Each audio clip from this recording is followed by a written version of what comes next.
Так-так би привыкли к русскому. Сруддуручай видео будут теперь на кириллиц. Non, je déconne parce que si vous saviez le temps qu'il m'a fallu pour apprendre cette phrase, autant attendre 3 siècles pour avoir la critique. You talking to me? Toi, tu creuses. Est-ce que oui ou non, tu as vu un écriteau désignant décharge de nègre? Пусть исполнится то, что задумано. Пусть они поверят. Danny, open the door.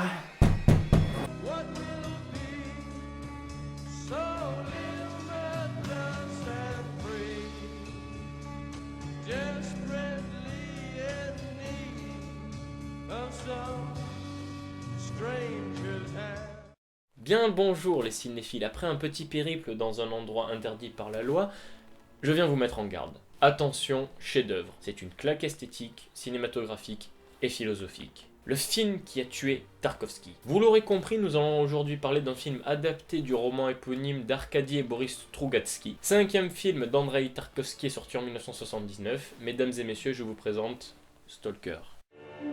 Когда человек родится, он слаб и гибок. Когда умирает, он крепок и черств.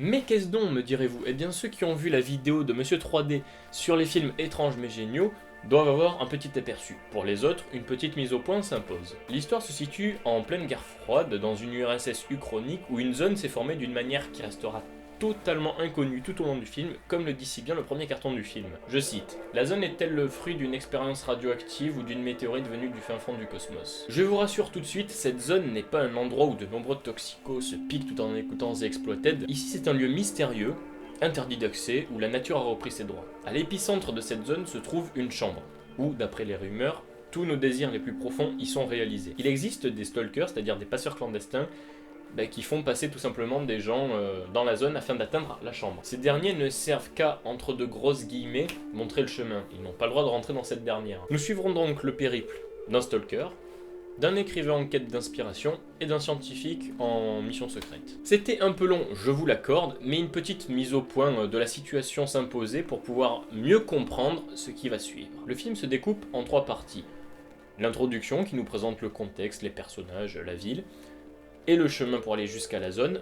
La deuxième s'attache quant à elle au périple de nos personnages dans la zone pour aller jusqu'à la chambre, et la troisième partie s'attache à leur retour dans la ville. Le film est tellement bon que je ne pourrais me contenter de le critiquer, ce serait de la simple branlette d'un quart d'heure. Ici l'analyse sera plus importante que dans les autres vidéos. Ces 3 parties sont aussi bonnes les unes que les autres. Elles construisent une réflexion philosophique et en même temps amorcent une critique de l'URSS. Attachons-nous d'abord à la photographie. Dès le début, le film travaille beaucoup sur l'oppression, c'est-à-dire un monde qui ne convient pas du tout au personnage principal qui est le stalker. En effet, le sépia contrasté et désaturé qui compose l'image met bien en avant la misère dans laquelle vit le personnage principal. Ce n'est bien sûr sans rappeler les films expressionnistes allemands des années 20 qui étaient une réaction tout simplement à l'horreur de la Première Guerre mondiale. Ici, cela peut être tout simplement une critique de l'absurdité tout simplement de la guerre froide. De plus, il y a très peu de lumière dans les décors intérieurs, la seule que l'on peut apercevoir est à travers les fenêtres. Si cette lumière représentait le bonheur, nous pouvons tout simplement imaginer que le stalker pourra le trouver en dehors de chez lui. La ville, quant à elle, est également extrêmement bouchée. On peut remarquer qu'elle est industrialisée avec un port et une voie ferrée. La fumée omniprésente dans la ville, qui est quand même étouffante pour tous les personnages, et donc oppressante pour leur vie, leur quotidien, leur bonheur, etc. Cette fumée peut rappeler les films noirs américains des années 50 qui critiquaient une ville en totale perdition où régnait la corruption. Ici, la police est également omniprésente. Elle n'est peut-être pas corrompue, certes, mais cela peut être tout simplement une critique de la répression et de l'omniprésence du KGB durant le système soviétique. Lorsque les personnages se retrouvent après un très beau travelling dans la zone, le film passe en couleur, synonyme alors de libération et de bonheur pour le personnage principal. Nous pouvons y voir les vestiges d'une humanité dépassée et inexistante. Ce No Man's Land quasi post-apocalyptique est impressionnant de beauté. Comme dans le miroir, nous reconnaissons au niveau du cadre la patte Tarkovsky. La nature est ici omniprésente et les objets sont torturés. De plus, il y a beaucoup de scènes faites avec d'innombrables travelling sur l'eau. Si cette eau représentait le désir, le réalisateur voudrait peut-être nous montrer l'insaisissabilité de ce dernier. Malheureusement, dès le retour des 3 protagonistes dans la ville, tout repasse en sépia, ce qui veut donc dire que le stalker est de nouveau mal à l'aise et malheureux dans sa vie. Maintenant que nous sommes accrochés au cadre, nous allons plutôt traiter de la philosophie avec des hypothèses, interprétations, voire avec les dires des personnages. En effet, chers spectateurs, comme dit plus haut, ce film traite du désir et du besoin. Il y va pas de bain morte si vous voyez ce que je veux dire. Déjà, l'histoire nous annonce les deux thématiques, le besoin d'exaucer son désir le plus profond. Mais la quête du désir n'est pas une chose facile. En effet, la zone n'est pas un lieu où tout le monde il est beau, tout le monde il est gentil. Tout d'abord, nous pouvons souligner la longueur du trajet, qui est entrecoupée de nombreuses discussions philosophiques portant sur beaucoup de réflexions existentielles. De plus, les personnages doivent éviter les nombreux pièges tendus par la zone. En gros, tout au long du film, vous aurez le stalker muni de petits écrous, avec un petit tissu blanc, qu'il lancera dans de multiples directions afin de voir si le chemin est sûr. Ceci veut en gros dire que le chemin vers le désir, c'est pas forcément le plus court qui est le meilleur. De plus, les difficultés rencontrées dans la zone sont en fait le reflet des personnalités de ceux qui tentent d'aller dans la chambre. En effet, cette dernière est utile que pour les plus malheureux qui ont réellement besoin des pouvoirs de la chambre. Du coup, elle laissera passer 100 fois plus facilement des personnes qui sont sincères. Selon le stalker, plus vos intentions seront mauvaises, plus votre chemin dans la zone sera difficile. Durant leur trajet, ce personnage principal nous confie une fable plutôt pessimiste. Cette fable s'attache tout simplement à un ancien stalker, Porc-Épic, qui a emmené son frère jusqu'à la chambre. Pour tester les pièges, normalement, le stalker actuel utilise des écrous. Or là, Porc-Épic a utilisé son frère. Malheureusement, il est mort, alors du coup, il a transgressé les règles, est rentré dans la zone et a demandé que son frère revienne à la vie. Cependant, en rentrant chez lui, il était couvert d'argent. Cela veut donc dire qu'au plus profond de lui, il ne voulait pas ressusciter son frère, mais avoir de folles quantités d'argent. Forcément, face à cette révélation plutôt, inquiétante, il se suicidera. La morale de cette fable est certes pessimiste à souhait et plutôt inquiétante, mais elle révèle plus ou moins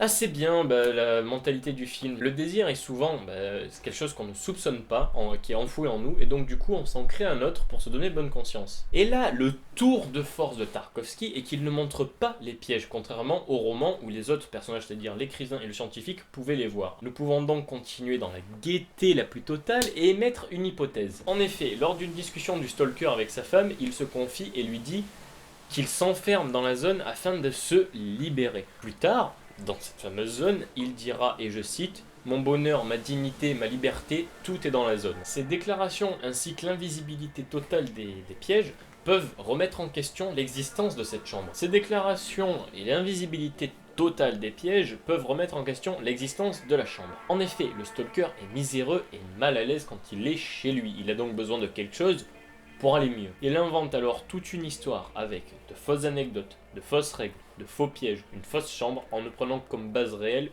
qu'une zone interdite par l'État. Son but, se servir du désir des autres afin de satisfaire le sien. Être heureux. Merci beaucoup Tarko, merci beaucoup pour cette vision ultra pessimiste de l'humanité digne de Gaspard Noé. C'est pessimiste à souhait mais tellement puissant que l'on ne peut qu'adhérer à ce récit. Malgré ce pamphlet sur la nature humaine, la fin a une petite touche de bonheur. Attention, spoil. À cause de la longue exposition de son père dans la zone, la fille du stalker est paraplégique. Mais là où la zone lui enlève quelque chose, elle lui donne autre chose.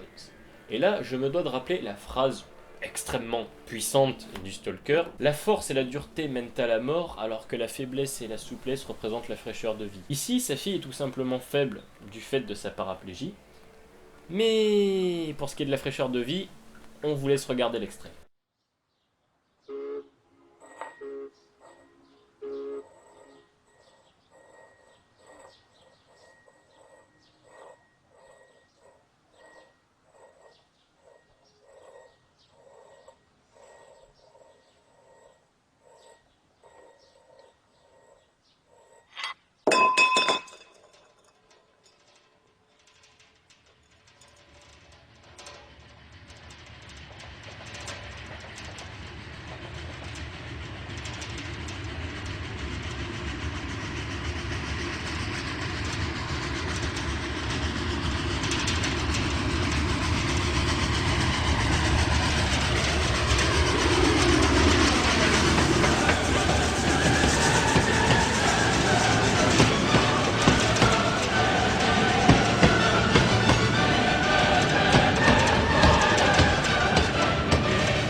Alors comment dire, Tarkovsky, tu es un génie. A fucking genius. Au-delà de la philosophie de l'œuvre et de la magnificence de sa photographie, nous pouvons remarquer également l'énorme travail fait sur le son. Au début, la maison du stalker est très silencieuse. Cela plonge alors le personnage et le spectateur dans un monde presque à part et très confiné. Les bruits de train alentour sont également renfermés, donc étouffés. Et ceci renforce encore plus l'effet de bulle dans laquelle peut se retrouver le stalker. La musique, bien que rare, est composée de musique classique et d'expérimentation électronique. Et c'est tout simplement d'une extrême puissance. Parce que tout simplement, le début s'ouvre sur la Marseillaise et se finit sur l'Ode à la joie. De plus, la musique électronique expérimentale rajoute et mystifie la zone, ce qui lui donne et lui rend tout à fait son profil tout simplement de décor de SF. Cette dernière possède également énormément de bruitages, tous plus oppressants les uns que les autres. Que ce soit les écoulements de l'eau,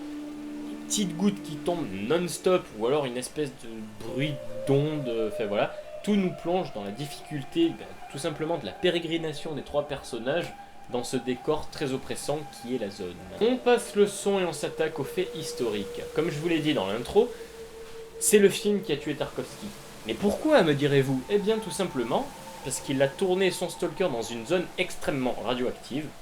Sa pellicule a cramé, du coup il a dû le retourner. Et toute l'équipe du film, ainsi que le réalisateur, sont morts de différentes tumeurs. C'est malheureux certes, mais je pense que ça ancre quelque part Tarkovsky dans la légende, parce que nous pouvons dire que c'est l'apogée, l'œuvre et également la recherche du désir du réalisateur, Andrei, tout simplement qui l'ont mené à sa mort. Voilà, je crois que j'ai fini la chose sans trop vous saouler. Je vous conseille bien évidemment ce film, qui est pour l'instant et pour moi le meilleur Tarkovsky. Si vous avez été intrigué par ses précédents films, notamment le dernier, Le Miroir, jetez-vous sur Stalker, n'hésitez pas une seconde, allez-y, foncez, vous allez prendre un pied pas possible. La prochaine fois, nous nous attaquerons à l'avant-dernier film du réalisateur qui est Nostalgia. N'hésitez pas à commenter, liker, voire à partager la vidéo si ça vous a plu, voire à vous abonner si vous en voulez encore. Vous pouvez également nous rejoindre sur Facebook pour avoir du contenu bonus. En espérant que ça vous ait plu, vive le cinéma, ciao.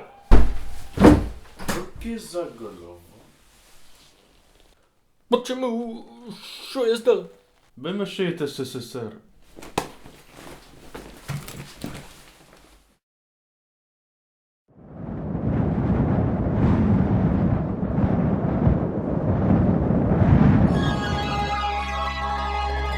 Michelangelo, lascio il mio paese per piccoli problemi.